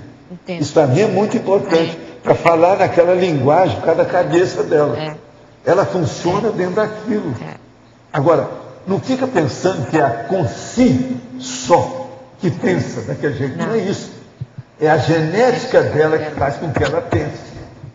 Vocês estão entendendo isso ou não? Então, veja, é muito importante estudar a genética para ver as origens do processo da linguagem. Entendeu? Que é o negócio do non-chance. Agora, o que eu vejo aí no caso é a parte prática, objetiva. Eu quero ver a coisa ali. Agora, eu acho que esses anos todos eu tenho defendido isso de tudo quanto é jeito por aí. Eu não vi jeito de estar mudando nada disso, esses anos todos. Eu mesmo pedi para uma série de professores, uma série de pessoas, inclusive advogados, para estudar isso tudo. Eles não acharam nada para combater ou desmembrar, ou retificar, ou fazer um negócio maior. Entende? Mas agora veja, tem uma coisa muito séria que eu sigo também, o princípio do transmentor. Ele é que me deu essa ideia. É o seguinte, hoje eu estou lembrando dessas coisas todas, vocês começaram a mexer, o negócio está vindo aos borbotões na minha cabeça. Ele falou para mim assim, vai com calma com o processo todo. Veja coisa por coisa, devagar e sempre. Então, por exemplo, não fica querendo arranjar o seu vocabulário novo, que é os neologismos todos, nessa semana. Não. Faça isso na sua vida inteira. Que é o que eu estou fazendo. Então, isso me ajudou demais. Quer dizer, o pouco a pouco. Eu comecei com as coisas pouco a pouco. Algumas palavras, alguma coisa. Mas aí ele falou, mas não é só isso. Você vai fazer assim com tudo. Todo tipo de comunicação. Foi aí que eu comecei. Primeira coisa, fazer palestra. Depois, artigo. Depois fiz projeções da consciência. Depois eu cheguei no projeciologia. Depois de projeciologia, entrei na conscienciologia. 700 experimentos. Você está entendendo? Olha aí. O processo todo. Estou seguindo a técnica. Isso aí me aliviou demais. E outra coisa. Isso é de uma lógica fora de série, inatacável. É a base de tudo. Então, por exemplo, se você quiser mexer com qualquer coisa de comunicação, ou seja, no caso aí mesmo, da própria neurologia, não dá para fazer isso por atacado. A coisa tem que ser feita pouco a pouco, apalpando. Você vai andando, vendo se não tem uma mina na frente. Ela pode explodir você. Tem que ver tudo. É o que eu tenho feito. Minha mãe está com infecção bacteriana que já dura alguns meses e eu, na intenção de ajudar, estou diariamente esterilizando muita energia positiva, mas sempre com a máxima, que aconteça o melhor. A minha dúvida é, será que eu poderia esterilizar a energia a fim de matar a bactéria? Ou deveria me manter apenas esterilizando para ela como um todo? Como devo proceder? Você deve esterilizar para a psicosfera da sua mãe. E deixa as coisas ocorrerem. Agora, se ela está sentindo alguma coisa em algum órgão, sistema, você coloca a energia diretamente lá naquele chakra, ou naquela área, ou naquele sistema. Isso aí pode ajudar a pessoa direto. Mas não fica pensando em bactéria, matar a bactéria ou qualquer coisa. Deixa. A energia, ela supera isso tudo. Você tem que lembrar que cada um de nós, inclusive a sua mãe, que não é exceção, ela tem só 100 trilhões de bactérias. Então, pensa nisso. Penso que meu colega está certo em ter critérios quanto às pessoas distribuírem materiais da conscienciologia e recorrerem depois em causas trabalhistas. Assim, contratar uma empresa de distribuição pode ser a solução para o problema. A questão é o que mais pode haver contra esse tipo de divulgação, a panfletagem. Essa é a pergunta. Olha, tem uma opção de coisa. A gente tem que arranjar gente que seja honesta, né? Senão vai acontecer aquele negócio que aconteceu quando eu entrei no cinema. Eu tinha 10 anos, aí eles falaram assim, olha, é você e o fulano que vão distribuir os programas do cinema, do filme do dia. E era um pacotão, aqui você tinha que percorrer a cidade. Então, o menino ia para um lado, eu ia para o outro. No lado desse menino havia um rio. Um dia, eles descobriram os pacotes no rio. Eu falei assim, aí está explicado porque que ele é mais eficiente do que eu. Anda mais rápido, fala com as coisas todas. Eu não, estava cumprindo o negócio certinho. Foi assim que eles me mudaram de cargo e cortaram o menino. Cortaram o menino e me promoveram. Foi assim, eu nem estou sabendo da história, eu inocente, tinha 10 anos. A hora que descobri aqueles pacotes no rio, veja a ponte não sei de quê, laços não sei de quê, tá tudo lá, os programas, tudo filme do dia, aquele pacotão junto. Eles jogavam no rio e levaram. Um dia os caras levaram aquilo e começaram a mexer. Aí aquilo acabou indo no ouvido do Zé Vitoriano, que era o homem do cinema. Ele então foi lá para ver, chegou lá, mas um monte de pacote. E o rio foi levando e estava armazenando num determinado ponto, mas um monte. Então aquele povo todo daquela área da cidade, ninguém sabia o filme do dia. Entende? Agora, o que foi muito engraçado foi o negócio da panfletagem. É justamente isso. Meus 10 anos, 1942, lembro como se fosse hoje o dia que descobriu aquilo. Eu cheguei em casa e falei: mamãe, tem uma notícia da senhora deste tamanho.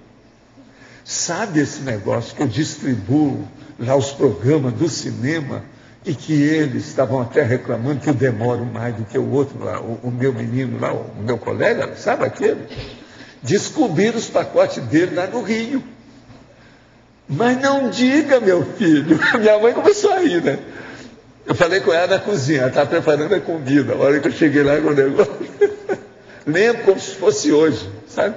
Mas não diga, meu filho, essa é muito boa.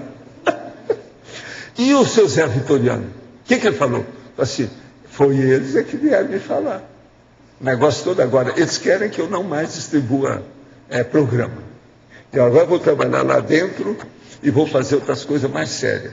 E o Zé Vitoriano acha que eu devo chegar até lá para fazer a projeção com carvão. Aí a minha mãe falou assim: ó, lá é perigoso, você tem que olhar, porque aquele carvão prejudica a vista. Tem que ver com calma. Porque o cinema era tudo feito, né? Com carvão, tinha um monte de coisa.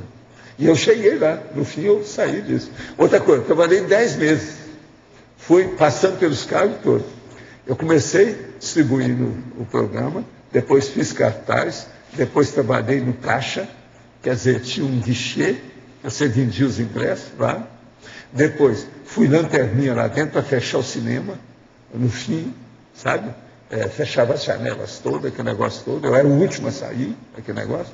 E depois eu fui para o estúdio, que era em cima, entende? Aí para filmar, entende? Para fazer o negócio. Agora, era muito esquisito, porque os filmes, naquela ocasião, lá pelas tantas, é como se queimasse tudo, tinha que parar e o negócio continuava. Aquilo tudo acontecia por causa do carvão. Eu parei porque o Zé Vitoriano morreu de avião. Caiu o avião dele. Então o cinema foi por água abaixo, mudou tudo. Junto com o Zé Vitoriano, morreu o marido de uma nossa prima, que estava no lugar do meu primo. O avião caiu e matou os dois, queimaram. Eles viraram carvão. Eu vi os dois quando vieram, os cadáveres. Agora, aquilo foi um choque. Porque esse Zé Vitoriano era uma pessoa... Todo mundo falava bem dele, ele era o máximo, como personalidade, parte social, tudo isso. E ele era doido por mim, porque ele me viu crescer. Sabe, sabia tudo a meu respeito. Por isso que ele quis que eu trabalhasse lá. Quando eu fui trabalhar lá, eles perguntaram para ele: mas vem cá, esse menino é muito novo, o que você está dando o serviço para ele é muito novo. Eu falei assim: eu conheço. Aí falou, meu apelido: não, eu conheço fulano. Pode deixar que ele vai bem. É tanto que ninguém reclamou de mim. Em 10 meses eu fui de entregador de programa a gerente praticamente.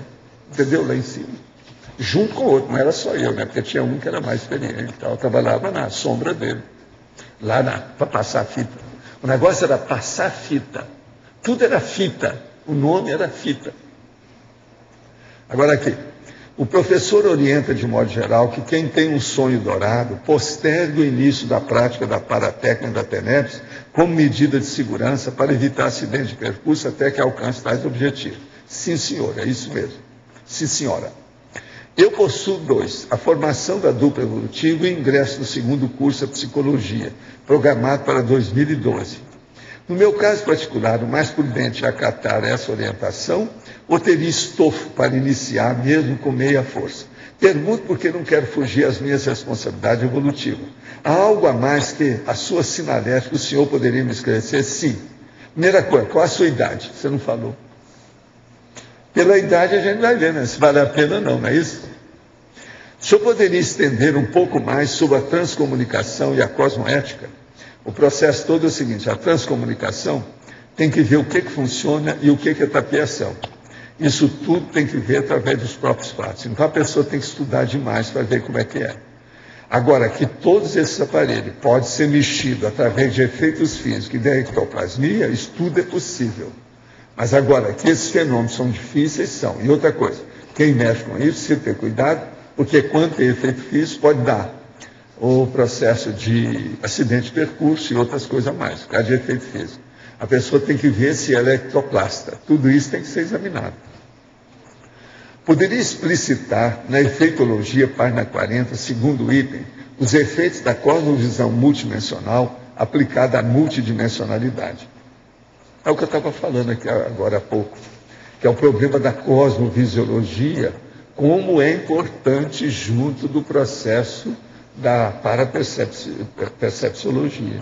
Então, uma pessoa, por exemplo, que ela avança bastante na parapercepção, ela melhora o processo da cosmovisão. Tudo dela ela vai levar para ser maior. Vocês olham o meu jeito. Eu gosto das coisas grandes, das coisas coletivas, grupais, tudo, até os aparelhos, essa coisa, tudo grande. Isso é a tendência da cosmovisão.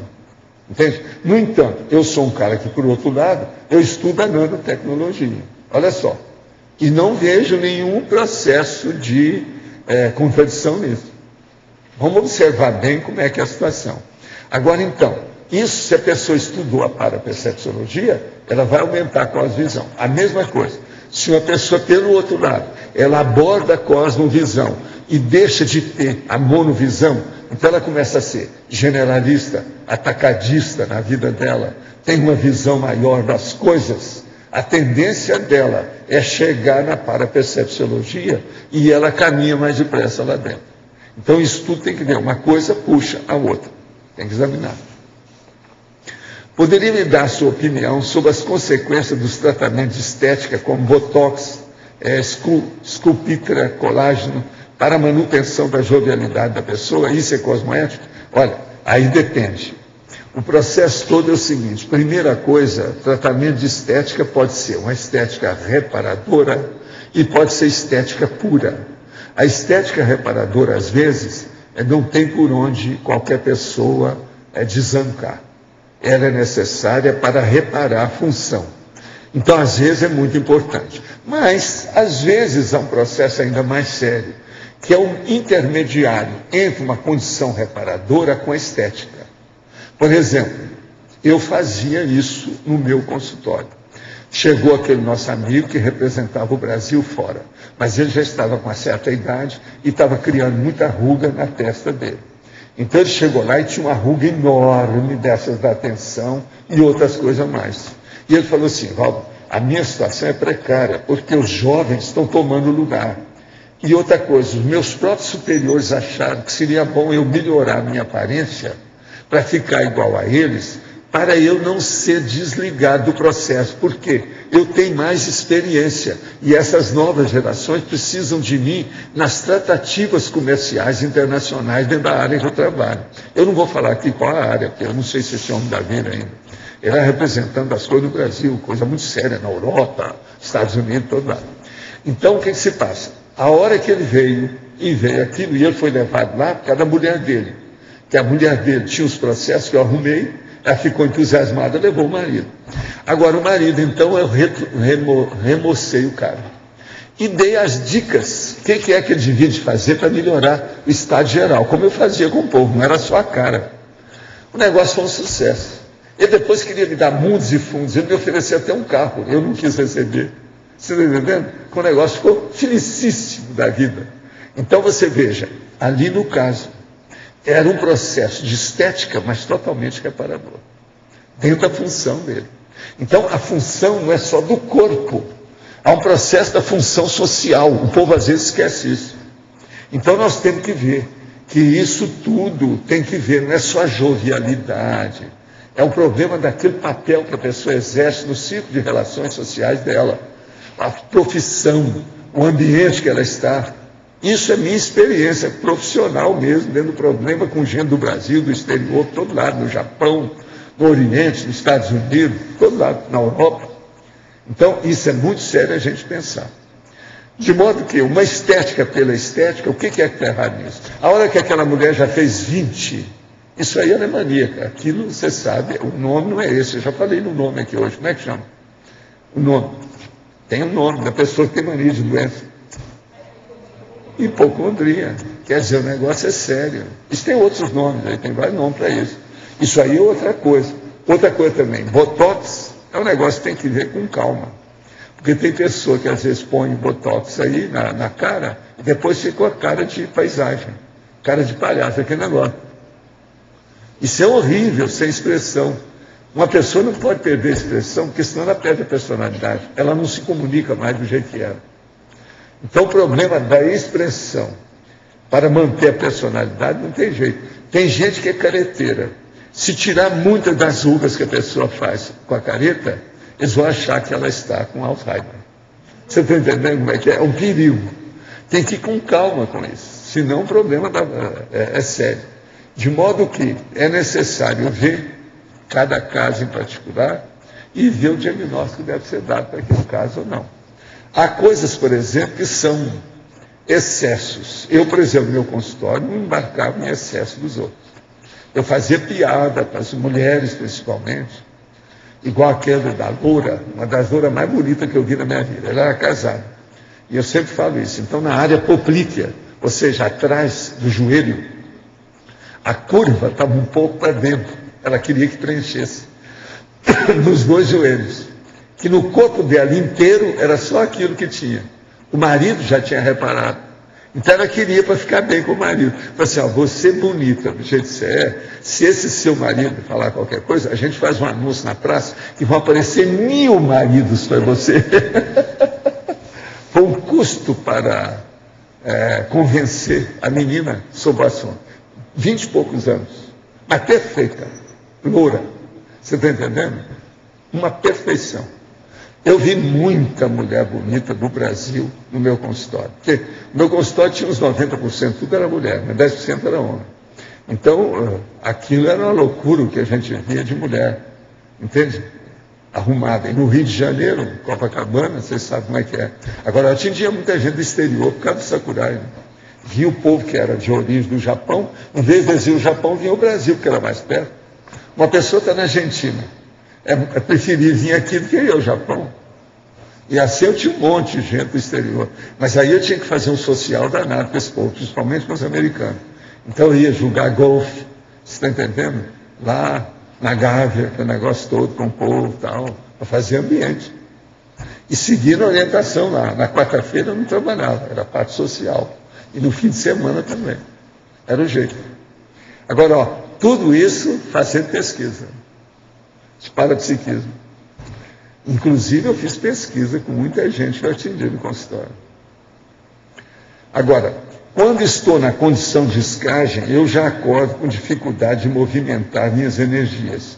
Fico antagônico, ansioso e irritadiço. Isso acontece com mais frequência quando estou auxiliando em algum evento do IPC. Nessa situação, meu nível assistencial cai para quase zero. Minhas energias atuam como repelente com cinza ao invés de assisti-las. O que posso fazer para melhorar essa situação e por que não assistir a essas consciências que ficam na minha psicosfera? Me dá um norte. Olha, a primeira coisa, e o erro aí é seu. Você não está preparando para fazer o seu trabalho de voluntário. Tem que se preparar para isso. Você não está se condicionando para o processo. Trabalhe com as suas energias, mexa no estado vibracional. Você não pode ter ressaca. Isso que você está tendo é ressaca. Agora, do jeito que eu estou falando aqui, ele vai chegar, vai trabalhar lá em algum curso, alguma coisa, e já começa a passar mal, quer dizer, está errado. Isso aí é a sede dele, é coisa pessoal, o negócio extrapola o curso. Não é o voluntariado dele, é ele como voluntário que está com o problema. Entende? Isso aí você tem que dar um jeito. Agora, ó, estado vibracional, trabalhe nisso. Uma outra coisa que eu vou te dar uma dica.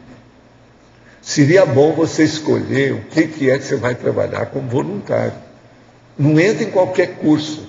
Pensa bem qual curso você pode entrar. Porque tem curso que, às vezes, o holopensene exige mais. Então, vê aquele que exige menos. Que assim você vai, até você desencalacrar, até melhorar o processo. Não é isso?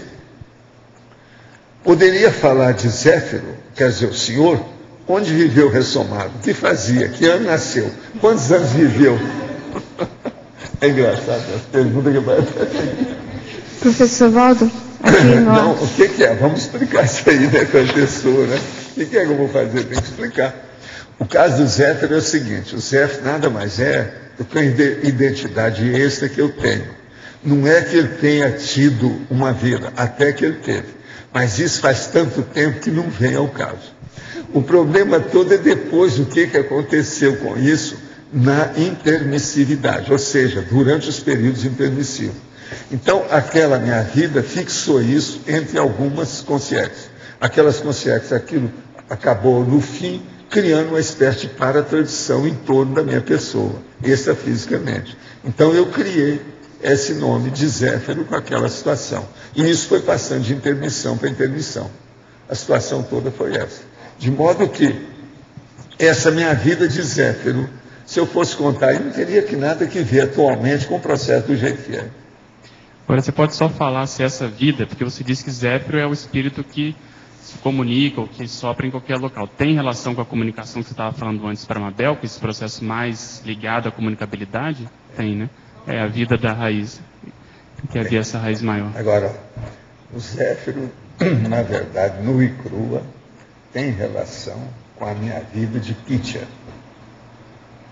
A base é essa. O processo todo começou por ali. Então, quer dizer, a gênese do Zéfiro foi reencarnação minha de mulher. Que acabou dando depois a de homem, que eu mexia com as mesmas coisas como homem. Aí é que eu arranjei o nome de Zéfiro. Tá. Agora, o Zéfiro, tudo tem relação com o processo de iniciação, é o propema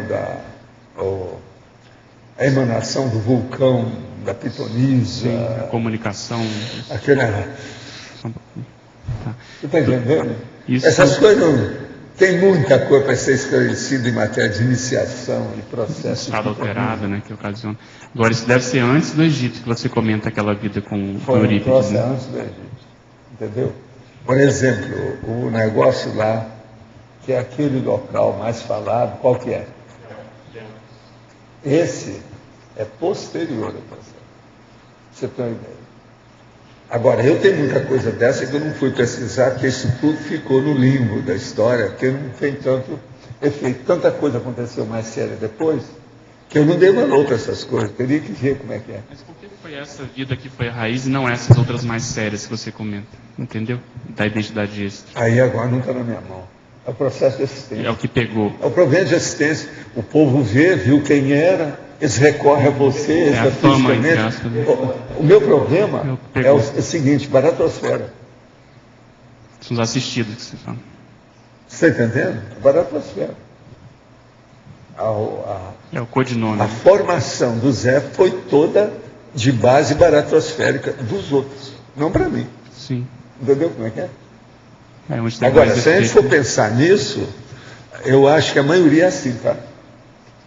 É isso que a gente está querendo ver o padrão. Eu não falo nos nomes, mas, por exemplo, o transventor tem nome, o enumerador tem nome, todos eles têm designação já de muito tempo, mas eu não toco. Pelos assistidos. Eu criei aqui para criar isso aqui, para não criar problema, porque eu já evitava de falar que eu era o Zé, agora eu vou falar dos outros, eu tenho que ficar quieto.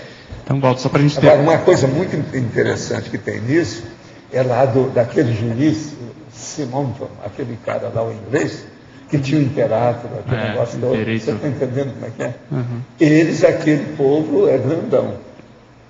Entende? Ele teve mensagem lá que eles deram, que já tinha ideia disso. Um outro que tinha era o 7, da Roberts. Você está entendendo? Aquela também era tem relação, né? Agora, só ele também andou falando 7 nos livros dele. Então, um dos critérios é esse que pega, são os assistidos que evocam e denominam. Agora, Outra coisa... tem que ser uma denominação simpática, positiva, para você manter o óleo pensando a favor. Porque senão, se arranjar um nome ruim para a pessoa, você destrói, ela fica doente. É a vocação. Fica estigmatizada. Agora, isso também tem a ver com a assistência que é feita, você já comentou que tem a ver com a profissão que a consciência vem tendo, com a linha de atuação. No meu caso, por exemplo, a partir desse negócio, eu sempre estou em duas áreas. A didática assistencial da saúde humana. Agora, essa saúde humana, com o tempo, começou a mudar. Eu passei para a para-saúde, o processo holossomático. Isso já faz algum tempo também. Foi aí que eu tive ideia do processo da reurbanização. Porque em 2006 eu já tinha ideia disso. Entendeu? Ok. Agora, a partir disso, você olha que a coisa é a mesma. Nós somos, gente, aquilo que a gente é. Mas não é. Nós somos aquilo que a gente foi. Esse negócio do passado é terrível. Pense nisso. Viu? Pensa nisso. Amigo. Nós somos aquilo que nós somos hoje, mas não é. Nós somos aquilo que nós somos. Qual a decorrência disso? Que efeitos que vieram dali para cá? Isso tudo é uma acumulação. Foi dado o que a gente é. É o fui. É o fui que faz o é. É um negócio de fuzuê, né? Valdo, negócio sério. Sim. Aqui. Sobre esses processos de comunicação que o senhor falou um pouco com o Abel, as técnicas, né? O que isso tem uma relação disso com o conscienciês? Com o quê? A relação desse processo de comunicação, de linguagem, conscienciês. O conscienciês? Não, o conscienciês, ele está lá na ponta, é uma coisa extra.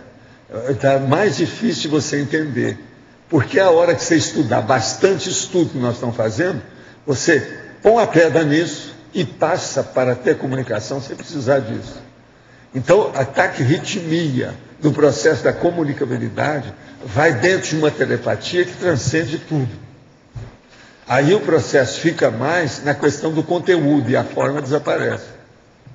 Agora, o que é engraçado nisso, se você for pensar, e eu chamo a atenção de vocês para isso, a tendência da evolução da consciência é ir diminuindo ou fazendo desaparecer as formas, está certo?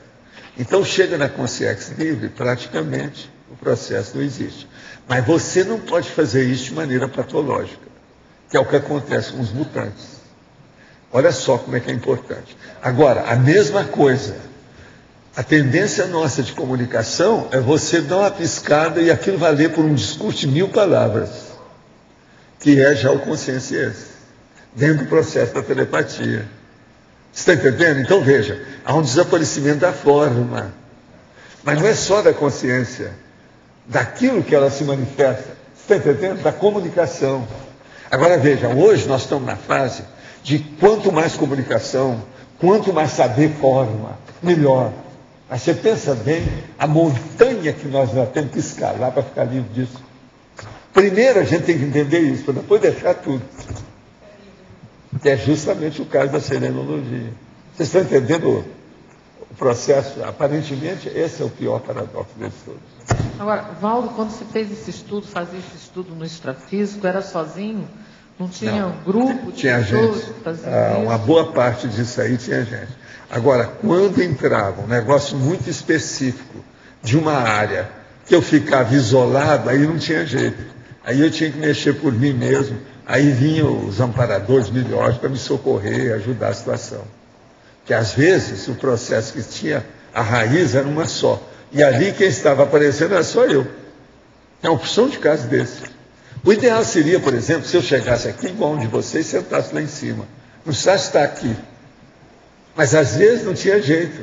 Quem estava liderando o processo era eu. Então vocês, no passado, vocês vão ter que ver muito esse processo de liderança. Onde é que você estava liderando? Ali, você tem que contar com você. Porque todo mundo que estava lá era liderado. Estava dependendo de você dentro daquele contexto. Isso aí você não pode tirar muito partido. Então isso é seríssimo, se você pensar também. Você entendeu isso, né? Não é fácil. Agora, eles ajudavam a gente em tudo que podia. A hora que o negócio fica igual é que é o ideal. A hora que tem uma equipe é o ideal. Mas nem sempre tem. Mas, por exemplo, nesse caso de neologismo, todas as pessoas que tinham a ver com isso tiveram que fazer a mesma coisa. Tinha. Agora, por exemplo, eu vou te dar então uma ideia disso. André Luiz foi o nosso amigo Carlos Chagas. Eu conheci o Carlos Chagas, o André Luiz, antes de conhecer o Chico Xavier. Já recebia mensagem dele.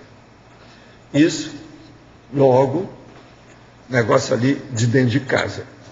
E ele me dava muita atenção, porque naquela ocasião, quando eu já fui lá para ver o Chico, eu já estava estudando medicina.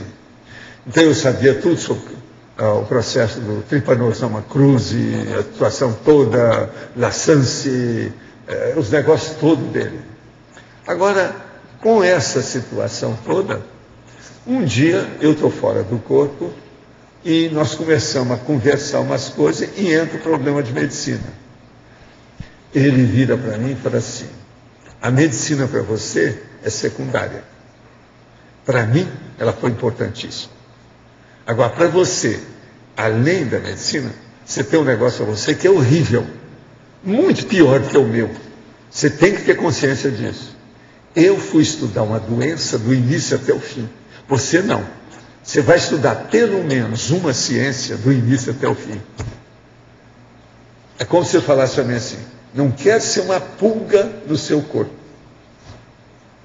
Em relação com o que ele fez. Você está entendendo? Isso é ele me chamando a atenção para a importância do meu trabalho dentro da conscienciologia. Eu comecei a pensar naquilo seriamente, falei assim, realmente, você sabe que ele, dentro da medicina, na época que ele apareceu, que foi estudar, falei assim, nunca aconteceu um caso que o cara descobrisse qual agente, a patologia, o processo, até o fim. Ele pegou a doença de cabo a rabo, esclareceu aquilo. É lógico que ficou faltando alguma coisa, mas dentro daquele processo, o que ele fez? Agora, ele, fora do corpo, me falou isso. Assim, ó, eu deslindei uma doença do início até o fim. Agora você não. Você tem que entrar numa ciência. Então, o que ele quis dizer? É como se eu entrasse na medicina inteira para refazer a medicina, quer dizer, uma loucura. Você está entendendo? Que é o problema, que o processo, então, é pior do que isso, porque medicina ainda é pequenininha, desse tamanho. Agora, a conscienciologia não é a consciência. Tudo que existe no corpo depende disso. Então, eu falei assim, ó, você está mal, como diria em Minas Gerais, você está mal ajambrado. Sua situação é precária. Voltando naquela questão da relação do estudo como consciência, da comunicação, e como é que você entrosava esse período aí no século XIX, a assistência do Zéfiro com esse estudo da comunicação? Tudo que eu estava fazendo tinha motivo. O processo de espiritismo, essa coisa toda, porque eu sabia que cedo ou tarde, quando isso fosse mexer, eu teria que mexer com os espíritos e com os médiuns. Não tinha outro jeito. Foi por isso que eu entrei com o processo de Allan Kardec. Que tudo foi orientação. Um dos que era mais chegado comigo nessa ocasião era o Dr. Bentor. Que até hoje aí está seguindo as coisas comigo. Ele já estava ali, firme, dentro das coisas. Mas agora, por exemplo, a monja me ajudou demais nisso tudo. Entende? Você pensa bem, lá no livro do Balzac está falando na monja, certo? Lá na citação. Agora veja, aquilo ali é fichinha, a coisa é muito mais antiga. Outra coisa, a monja é que tem nome. O Zéfiro não tem cartaz nenhum. Agora, o nome da monja tem. Mas deixa para lá. Os nossos comerciais, por favor. Obrigada. As pontuações da tertúlia de hoje foram 54 assinaturas no livro de presença, 19 perguntas presenciais, 26 perguntas respondidas online, 22 votos presenciais, 3 votos online. Hoje temos 3 recados. Kátia, acoplamentário, a mim 40 manobras, Luimar, Assembleia Geral da Conscius. Boa tarde a todos. Para quem está interessado no desenvolvimento do parapsiquismo e da clarividência, a próxima turma do acoplamentário será nos dias 15, 16 e 17 de abril, com a temática do estado vibracional, e os EPICONs Felipe Mansur e Leonardo Firmato. Mais informações é só ligar para o CAEC. Obrigada. Boa tarde. O meu convite é para você vir participar do curso 40 Manobras Energéticas aqui em Foz do Iguaçu no período da Páscoa. São os feriados de dia 21, 22, 23 e 24, quando nós vamos estar trabalhando intensamente as energias a partir das manobras básicas, mas tendo em vista uma maior desenvoltura na nossa interassistência do dia a dia. Repetindo, dias 21, 22, 23 e 24 de abril, aqui em Foz do Iguaçu, mais informações na recepção do CAEC. Obrigada. Olá. A Consis convida a todos os associados para a Assembleia Geral, que acontecerá na próxima segunda-feira, dia 28, a partir das 19 horas, na sala da Consis. Nós teremos a eleição da gestão, a nova gestão 2011-2014. Então, estão todos convidados, segunda-feira, dia 28. Não apenas associados, mas os que se interessam pela conscienciometrologia e também queiram ser associados da Associação Internacional de Conscienciometria Interassistencial. Obrigada.